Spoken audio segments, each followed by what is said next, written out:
Asal-usul bangsa Melayu hingga saat ini masih kabur. Akan tetapi, beberapa sarjana Eropa seperti Hedwig Kurt dari Belanda dan Robert von Hans-Gelder dari Australia telah melakukan penelitian secara kasar mengenai latar belakang dan pergerakan masyarakat Melayu kuno. Teori mereka menyatakan bahwa bangsa Melayu berasal dari kelompok Austronesiae, yaitu kelompok manusia yang berasal dari Yunan di Cina yang kemudian berhijrah dalam bentuk beberapa gelombang pergerakan manusia dan akhirnya menduduki wilayah Asia Tenggara.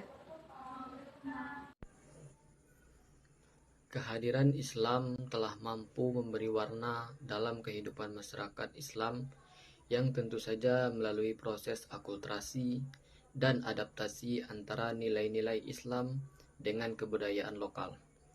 Fenomena dan ekspresi kebudayaan Islam di kawasan Melayu juga mencakup ciri-ciri universal membuat kebudayaan di kawasan tertentu dapat disebut dengan meminjam istilah Hodgson sebagai Islamicat.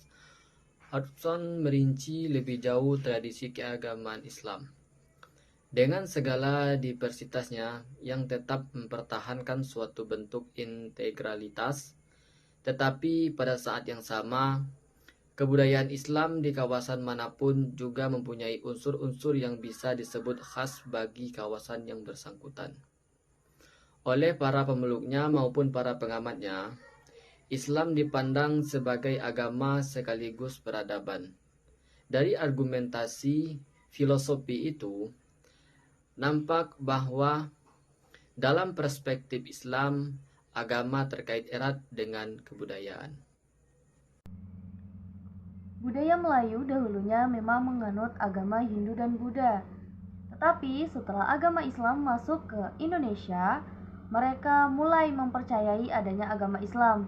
Kemudian mereka mulai mendalami dan mempelajari agama Islam. Nah, di situ juga mereka mempercayai bahwasanya agama Islam itu nyata. Di mana karena ada suatu pertanyaan yang selalu mereka tanyakan, yaitu tentang kematian atau tentang kapan mereka akan mengalami kematian. Nah, di dalam kitab agama Islam yaitu Al-Quran, semua terjelaskan di situ. Kemudian apa yang mereka pelajari tentang kehidupan, perilaku, tata krama, kemudian pola pikir, kemudian sopan santun yang bakal tertanam di diri mereka, ada semuanya terjelaskan di kitab kita yaitu Al-Quran. Nah, di situ pula peradaban Melayu mulai mengenal dan mempelajari agama Islam yang ada di Indonesia.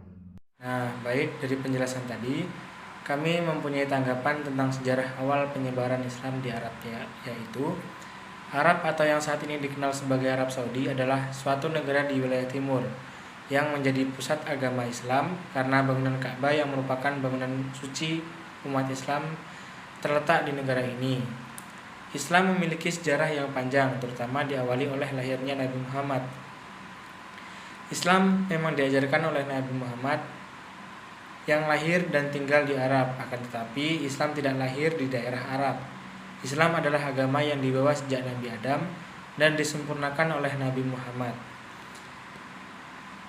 Dan sebelum Islam masuk ke Arab, budaya masyarakat Arab menurut saya masyarakat jahiliyah yang sangat kejam, dan mereka memperlakukan wanita dengan tidak hormat, mengubur anak perempuan hidup-hidup karena menganggap anak perempuan itu pembawa sial. Saya akan menjelaskan kesimpulan dari materi ini, yaitu kehadiran Islam di dunia Melayu merupakan babakan baru bagi kehidupan orang Melayu. Karena sebelumnya datang Islam, orang Melayu hidup dalam dunia yang penuh mitos dan mistis.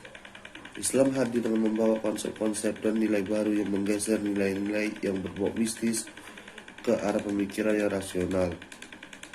Islam juga mampu memecahkan persoalan-persoalan yang tak terpecahkan dalam keyakinan orang Melayu. Sebelumnya, proses peralihan keyakinan orang Melayu dari Hinduisme atau Buddhisme ke Islam merupakan tema yang menarik untuk dikaji. Kehidupan orang Melayu dipengaruhi oleh nilai Islam baik dalam bidang sosial, politik, ekonomi, dan sebagainya. Masyarakat Melayu juga menjadikan Islam sebagai identitas budaya atau Islam menjadi teras utama dalam budaya Melayu.